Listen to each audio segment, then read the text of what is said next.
Ese soy yo. Que la paz del Señor sea con todo su pueblo. He sudado hoy,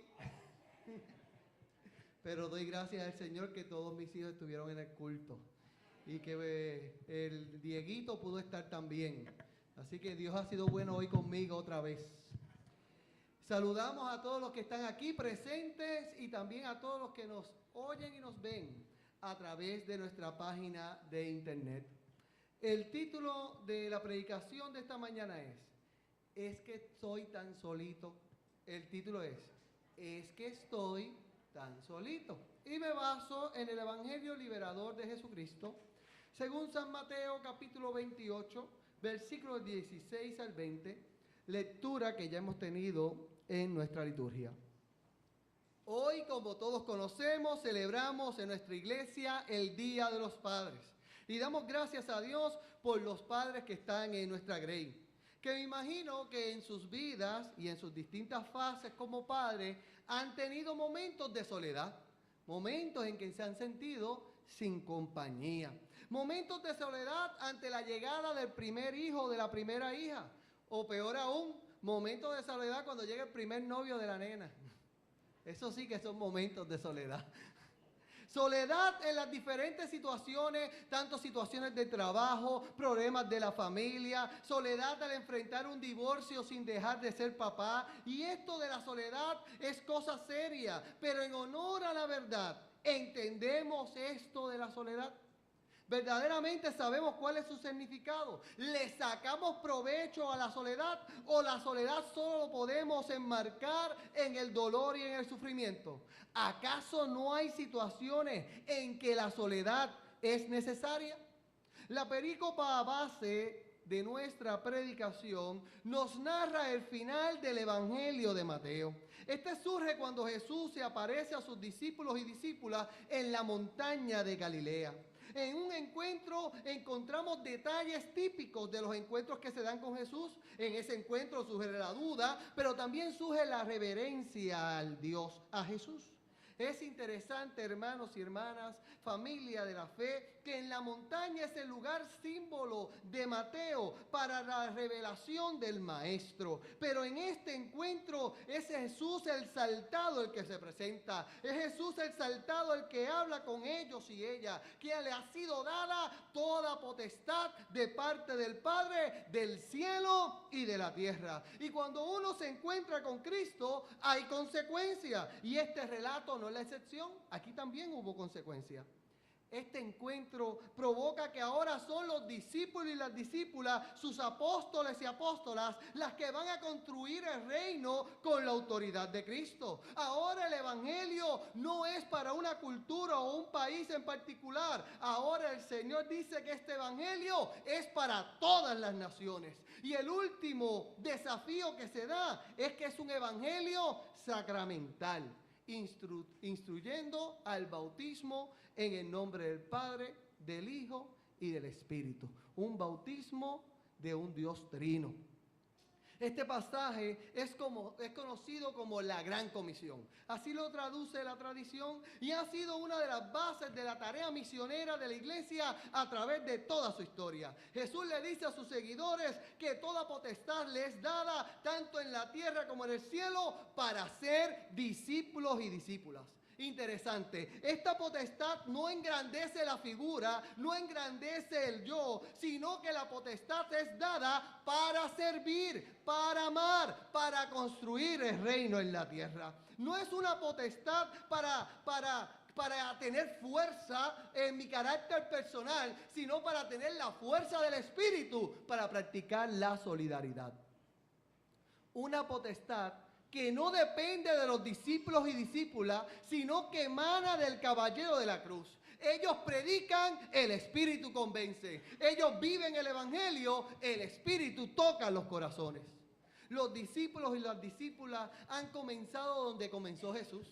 Han tenido el mismo comienzo, en su casa, en Galilea. Y esto es señal de que sus vidas serán semejantes a las de su maestro. Vidas de servicio que llevarán con ellos y con ellas las cruces, pero también que vivirán la resurrección. Y llevar la cruz a veces crea soledad.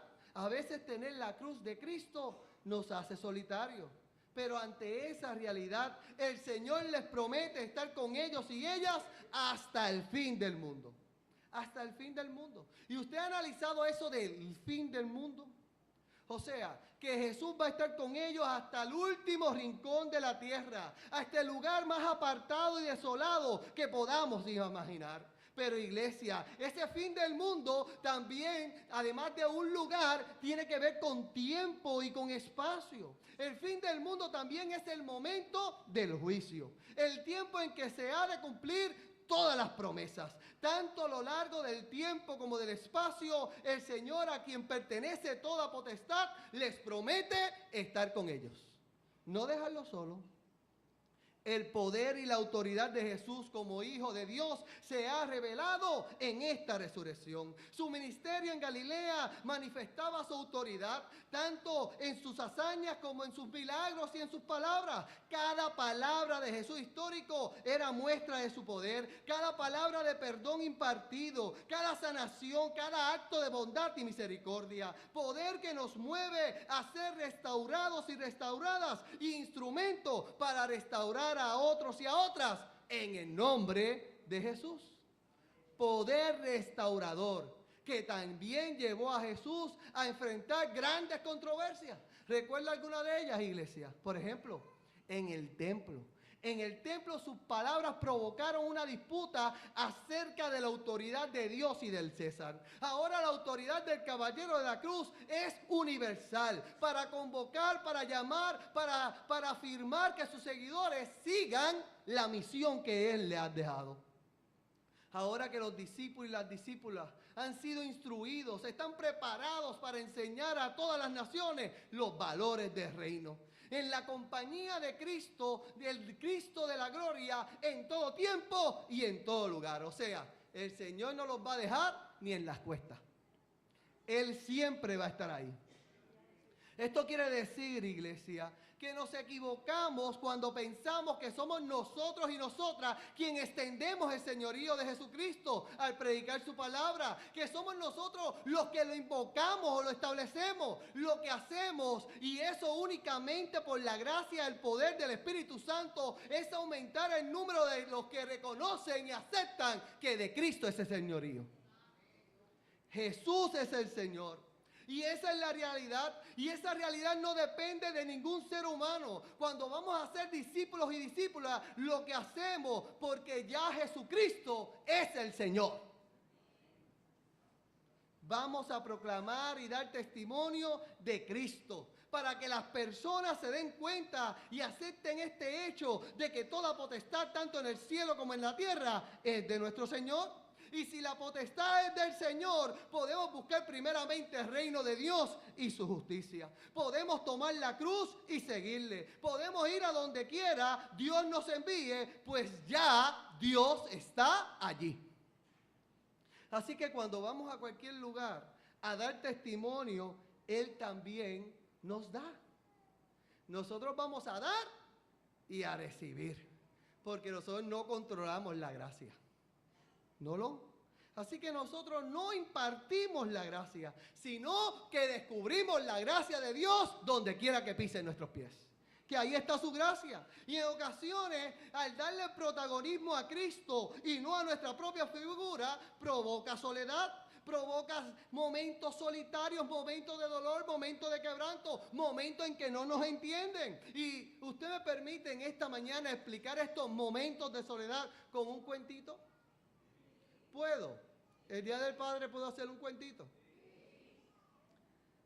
En una ocasión, en una farmacia del pueblo de Arroyo, que se dedicaba a hacer entregas a domicilio, un joven trabajador todos los días hacía una entrega religiosamente a una anciana. La entrega consistía en 2 cajas de agua. La anciana, de unos 85 años más o menos, las recibía y tenía una corta conversación con el joven trabajador. Una conversación sencilla, con preguntas sencillas. Preguntas como: ¿cómo estás? ¿Cómo va la farmacia? ¿Cómo están sus achaques, señora? ¿Quién ganó el juego de ayer? Y a contestaciones sencillas, a preguntas sencillas, contestaciones sencillas. Así que las contestaciones eran, ¿cómo te va? Bien. ¿Cómo está la farmacia? Enfrentando la crisis, pero para adelante. ¿Y los achaques? Los achaques siguen ahí para no irse. Y la última contestación, ¿quién gana el juego? Pues como siempre, los capitanes, aunque ayer perdieron. El empleado compartía unos 5 o 6 minutos al hacer la entrega a la señora. Pero también le despertaba la curiosidad el por qué aquella anciana que vivía sola necesitaba 2 cajas de agua. ¿Para qué tanta agua todos los días? La contestación era simple. La anciana no tenía servicio de agua. Aquellas 2 cajas eran para suplir todas sus necesidades diarias. Y la pregunta teológica profunda y medular que se levanta, ¿es posible estar tan solo? ¿Por qué no solicita el agua? Porque no solicita que le conecten acueducto y ya se libera de esa entrega, se libera de esa rutina de estar pidiendo agua todos los días. ¿Quieren saber por qué no pedía agua? Que si quieren saber, ¿le interesa? En Dando Candela lo dan. No, está bien. Mire, ella quería esas 2 cajas de agua todos los días para conversar con alguien, para interactuar con alguien, para tener con alguien con quien hablar, porque aquella entrega era el único encuentro con otra persona que iba a tener aquella anciana. Aquellas 2 cajas de agua le abría la puerta a la solitaria anciana de socializar por unos 5 minutos diarios. Sin entrega de agua, no hay con quien hablar. Oiga, eso sí que es estar solo.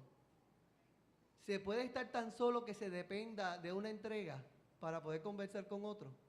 ¿Se puede estar tan solo en la vida de no tener con quién conversar? ¿Se puede estar así de solo? Oiga, pregúntele a José, ¿se acuerda José?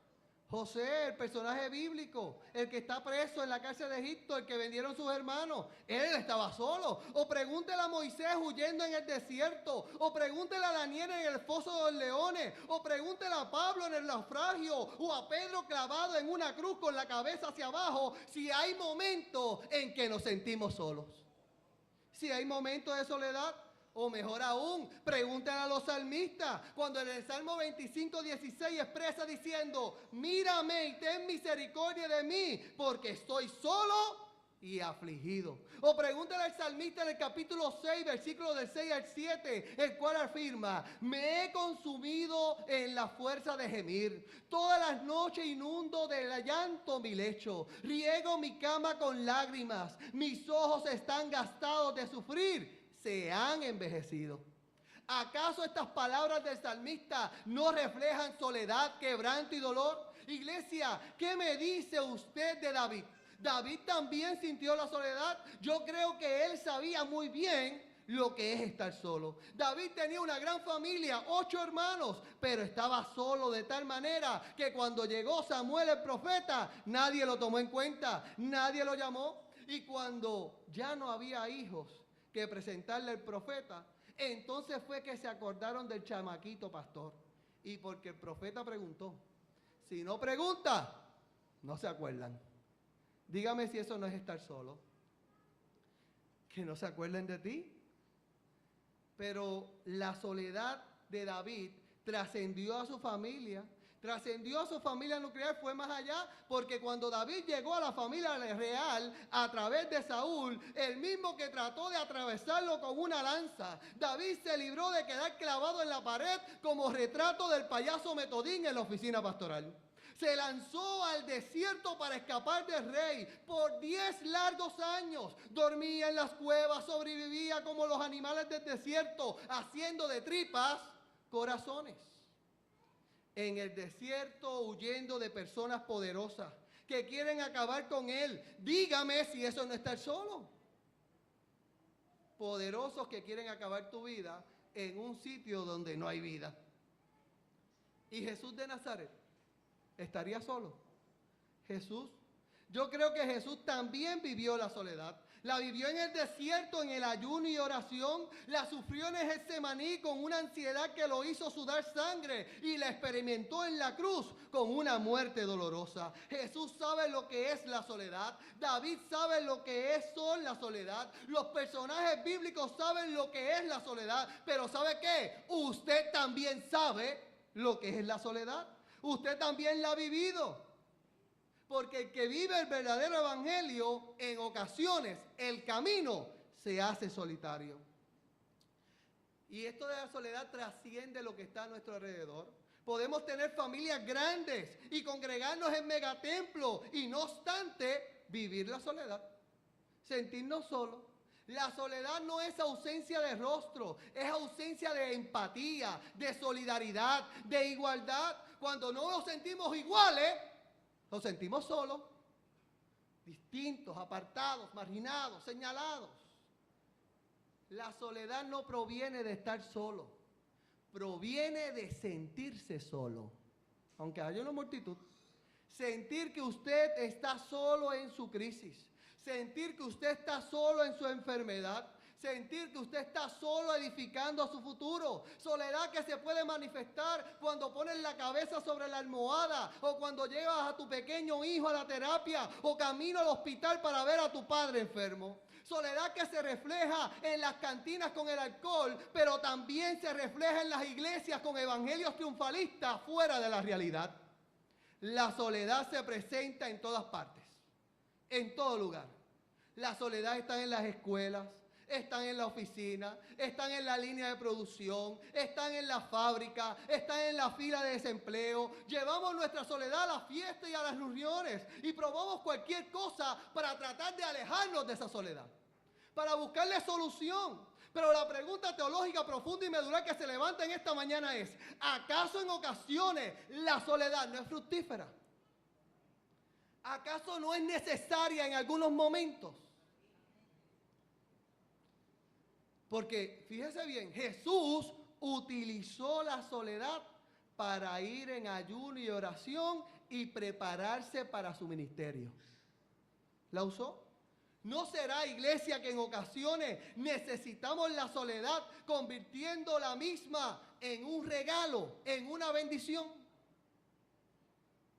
Y a lo mejor usted en esta parte piensa: deténgase, pastor, vístame con calma, que estoy deprisa.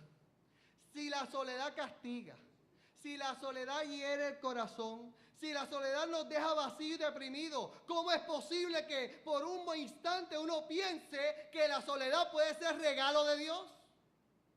Si todo lo que tiene es negativo. Iglesia, escuche bien. Pienso que la soledad puede ser un instrumento para que Dios llame nuestra atención, para que Dios hable con nosotros. Porque es que estamos tan ocupados, tan consumidos en los compromisos y en la rutina, en los cuales no tenemos tiempo para hablar con Dios. Y en ese momento la soledad, aunque dolorosa, puede ser el instrumento para empezar un diálogo con el Dios Trino. Porque en ocasiones, mientras tengamos a alguien con quien hablar y compartir, se nos olvida compartir con Cristo. Se nos olvida hablar con Dios y tiene que llegar la noche oscura del alma, tiene que llegar la crisis, tiene que llegar el dolor para entonces hablar con Dios. Tiene que llegar la soledad para comenzar a hablar con el Señor. A veces tienen que acabarse todas las alternativas para que llegue el turno de dirigirnos al caballero de la cruz. Oiga, y cuánto desea el Dios Trino que llegue su turno. Que llegue el turno para que usted hable con Él. Cuánto anhela el Señor que podamos hablar con Él. Porque el diálogo con Dios enciende corazones. El diálogo con Dios da paz al que está en medio de la guerra. El diálogo con Dios da esperanza, pero es necesario hablar con Él. Empezar a hablar a Él. Y cuando uno está en soledad y no tiene con quién hablar y la crisis se consume y uno está desesperado y habla con Dios, entonces la soledad, que era una maldición, se convierte en una bendición para ver el poder de Dios en mi vida. Bendita soledad que me llevó a dirigirme al Señor. Primero la soledad fue un crujir de dientes, pero cuando le di la oportunidad a Cristo, fue un testimonio de redención. Iglesia, si Dios tiene que silenciar todas las voces a nuestro alrededor para que usted escuche su voz, el Señor lo va a hacer. Lo va a hacer porque para el Señor usted es importante. Él quiere relacionarse con usted para que afirme, como dijo el salmista diciendo, en medio de la crisis, en medio del quebranto, tú estarás conmigo. Tú estarás conmigo. Si está contigo el Señor de los cielos, si está contigo el gobernante del universo, el que se sienta sobre las estrellas, ese y solo ese, si Él está con nosotros, ¿a quién le debemos temer?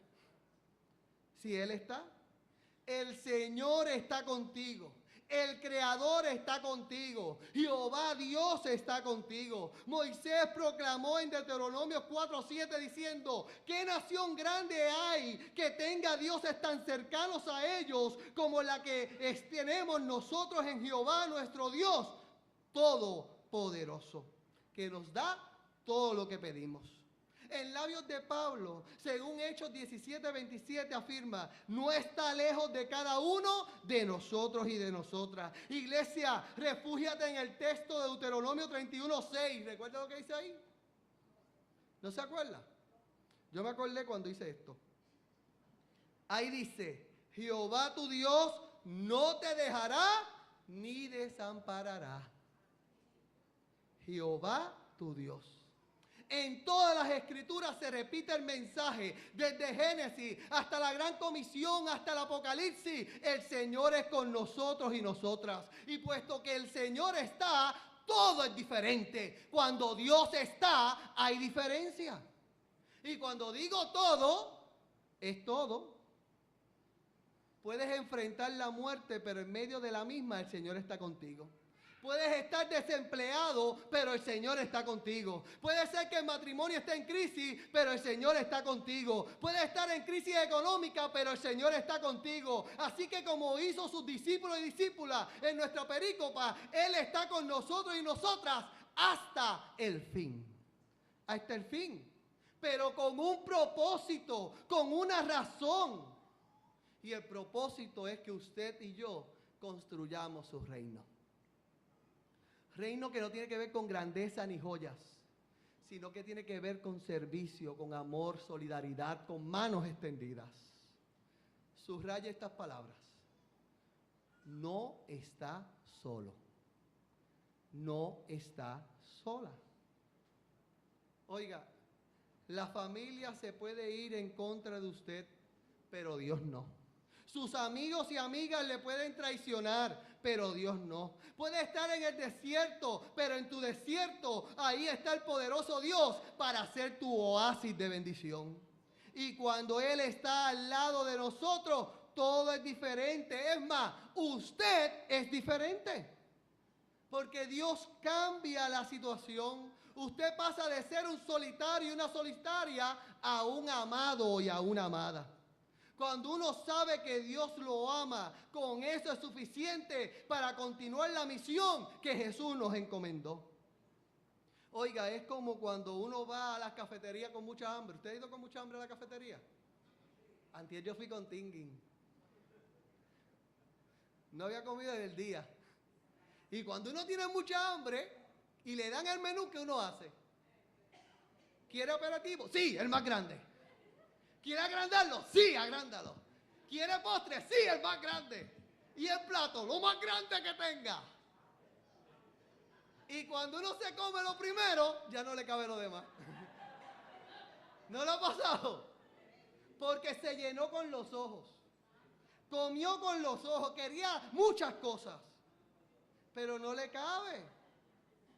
Oiga, hermano y hermana, cuando usted está solo y sola, hace lo mismo. Llena su soledad con sus ojos. Llenar el espacio con la soledad, con todas las cosas que ve. Busca llenar la soledad con las cosas que lo rodean. Pero no busca lo que verdaderamente necesita para que en su soledad el Señor lo restaure. Mire, por temor a caer bien y no estar solo, Por temor a caer bien, tomamos drogas para ser parte de un grupo. Lo hacemos. Por temor de destacarnos, usamos cierta clase de ropa o moda. Por temor a parecer poca cosa, nos endeudamos y cogemos muchas deudas. Por temor a ser ignorados, nos vestimos para seducir o para impresionar. Y todo por temor, porque dependemos de los demás, porque le tenemos miedo a la soledad. Es más, por temor de dormir solo, dormimos con cualquiera. Porque la cosa no es estar solo. Por temor de no ser amados y amadas, buscamos el amor en la disfuncionalidad, en la manipulación, en la violencia. Y entonces lo que era solución se convierte en enfermedad. Y me siento más solo y más sola. Pero esa realidad, en esa verdadera soledad, todo eso puede cambiar cuando utilizamos la soledad para encontrarnos con Dios, porque en Dios descubrimos su amor y en Él estamos acompañados. Hasta el fin. Hasta el fin. Como dice Primera de Juan, capítulo 4, versículo 18, ¿se acuerda de eso? Ahí dice, el perfecto amor echa fuera el temor. ¿Se lo digo otra vez? El perfecto amor echa fuera el temor. Regrese a nuestra perícopa para finalizar esta cosa. Que hoy es día de padre y hay que comer con la familia. En la misma, en nuestra perícopa, Dios nos desafía. Nos desafía en afirmar que su presencia está con nosotros y nosotras para el propósito de extender su reino. Hoy el reto de los padres de esta iglesia, el reto de las madres de esta iglesia, el reto de los hijos e hijas, de los nietos y nietas que componen esta grey, es actuar en el nombre del Señor. El reto de la iglesia es expandir su reino aunque duela. El reino de la iglesia hay que expandirlo en el nombre de Cristo, aunque nos sintamos solos, aunque nos señalen, aunque se rían, aunque se burlen. En el nombre de Cristo, la iglesia metodista Betel está aquí para edificar el reino de Dios. Para más nada. No es para estar cómodo, no es para entretener, no es para divertirnos, es para decirle a todo el mundo que Jesucristo es el Señor y que Él está de nuestra parte. Para eso es. Aunque el nene llore y diga préndame el abanico, el Señor es con nosotros. El Señor está de nuestra parte. Y el Señor nos desafía a que cumplimos eso. Iglesia, piense por un momento, analice por un momento. Piense en algún lugar donde nosotros y nosotras no nos hemos atrevido a dar testimonio por temor de que no los acepten. Yo sé que la iglesia está en la cárcel, yo sé que la iglesia está en las expansiones de Nicomi, yo sé que la iglesia está en los asilos de ancianos, yo sé todo eso, pero piense en un lugar en particular que no hayamos llegado por el temor de ser rechazados. Que no acepten el mensaje. Piense en ese lugar y tenga por certeza que en esta mañana, ese lugar al que usted está pensando, ese lugar que no hemos llegado por temor, en ese lugar el Señor también está. Y está ahí para respaldarnos. Porque Jesús tiene toda potestad en el cielo y en la tierra para que esta iglesia llegue en su nombre hasta los confines de la tierra. Donde haya que llegar. Y con esa certeza de que Dios ya está, aceptemos el reto y lleguemos a dar testimonio del caballero de la cruz. Que es el Señor de la vida, que es el Señor de la iglesia, que es el Señor de ese lugar donde todavía no hemos llegado. Hagamos como aquellos y aquellas apóstoles y apóstolas, los de nuestra perícopa. Lancemos el mensaje de la fe. Lancemos la semilla, que de lo otro se encarga el Señor. Que Él te bendiga y Él te guarde.